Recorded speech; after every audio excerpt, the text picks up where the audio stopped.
भारत माता की नीचे महाराणा प्रताप मंडल का भी वर्क चल रहा है, तो कंपटीशन तो होना ही चाहिए आप लोगों का थोड़ा उनसे, वहां तक तो आवाज पहुंचनी चाहिए ना। तो एक बार पुनः बोलेंगे भारत माता की जय, भारत माता की जय। अब आज अपने सरस्वती शिशु मंदिर मंडल की क्यों आवश्यक है, क्या उसकी उपयोगिता है, क्यों भाजपा के कार्य पद्धति में प्रशिक्षण की श्रृंखला रखी गई है, ये सब चीजें आप लोगों को पहले के वक्ताओं ने भी बताई होंगी। आने वाले 2 सत्र और जो बचे हुए वो भी बता रहे होंगे, लेकिन मेरा जो सत्र है वो सत्र मूलतः उस चीज को लेकर है जो इन सारे सत्रों का सार है। और सार क्यों है?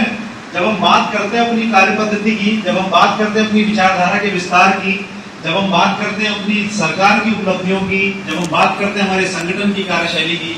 जब हम बात करते हैं प्रधानमंत्री जी की मन की बात की, जब हम बात करते हैं योगी जी के सुशासन की, इन सारी बातों को जब तक हम लोगों तक पहुंचाएंगे नहीं, जब तक हम संगठन की खूबी नहीं बताएंगे, जब तक हम अपनी विचारधारा नहीं बताएंगे, जब तक हम राष्ट्रवाद से के बारे में लोगों को अवगत नहीं कराएंगे, जब तक हम नेशन फर्स्ट वाली जो फिलॉसफी हमारी है उस फिलॉसफी को लोगों तक पहुंचाएंगे नहीं या अपने कार्यों के प्रति उनको रियलाइज नहीं कराएंगे, तब तक इन सारी चीजों का कोई औचित्य नहीं। तब तक इन 4 दीवारी में, इस कम्युनिटी सेंटर की 4 दीवारी में आप जो सीख के गए हो वो यहीं तक सीमित रह जाएगा। उसका महत्व तभी होगा जब आप इन सब बातों को आम जनता तक जब तक आप इन सब बातों को नहीं पहुंचा पाएंगे, तब तक इन सारी बातों का कोई औचित्य नहीं रहेगा। तो इन सभी बातों को किस तरह से हम सकारात्मक रूप में, सुचारू रूप से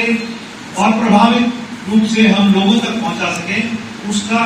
सबसे अच्छा साधन और सबसे अच्छा मीडियम जो आज की डेट में है वो है सोशल मीडिया प्लेटफॉर्म। उस सोशल मीडिया प्लेटफॉर्म से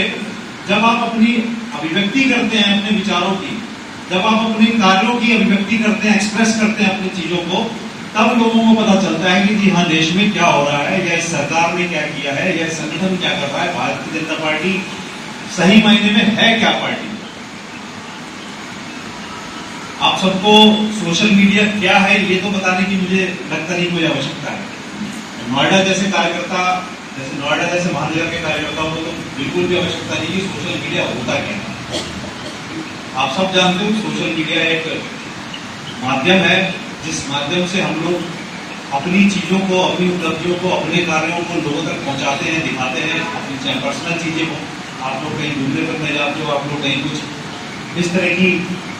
उपलब्धि कोई हासिल करते हो, कोई घर में फंक्शन होता है, कोई अचीवमेंट होती है, उन सब चीजों को आप लोग सोशल मीडिया पर बताते हो। आपके रिश्तेदार, आपके घर वाले, आपके जान पहचान वाले, आपके पुराने टाइम के स्टूडेंट, स्कूल टाइम के फ्रेंड्स वगैरह जो होते हैं, वो सब आपसे कनेक्ट होते हैं, वो जानते हैं हाँ यार क्या कर रहा है आज की डेट में। अब वो जमाना चला के जब पुराने जमाने में इंग्लैंड लेटर लिखा करते थे, अंतरदेशीय कार्ड लिखा करते थे, हाँ भाई ठीक है तू, हाँ मैं भी ठीक हूँ, इस तरह की बातें होती थी। हाँ जी सब सकुशल मंगल है, ऐसे करके वो ड्राफ्ट एक रेडी सा रहता था, आशा है आप भी सकुशल होंगे और ये होगा वो होगा, इस तरह की बातें हुआ करती थी। आजकल के जमाने में वो सारी चीजें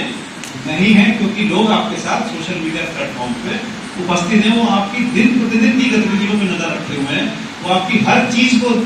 बारीकी से देखते हैं, समझते हैं कि आप जीवन में अपने कर क्या रहे हैं।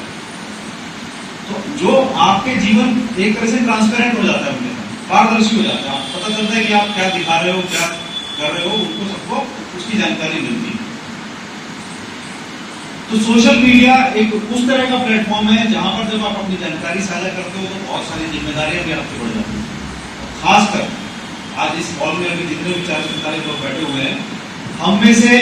एक कार्यकर्ता जो सोशल मीडिया की प्रोफाइल पे है अपनी, चाहे फेसबुक हो गया, चाहे इंस्टाग्राम हो गया, एक्स हो गया, लिंक्डइन हो गया, व्हाट्सएप हो गया, हम सब ने अपनी भाजपा की पहचान उस पर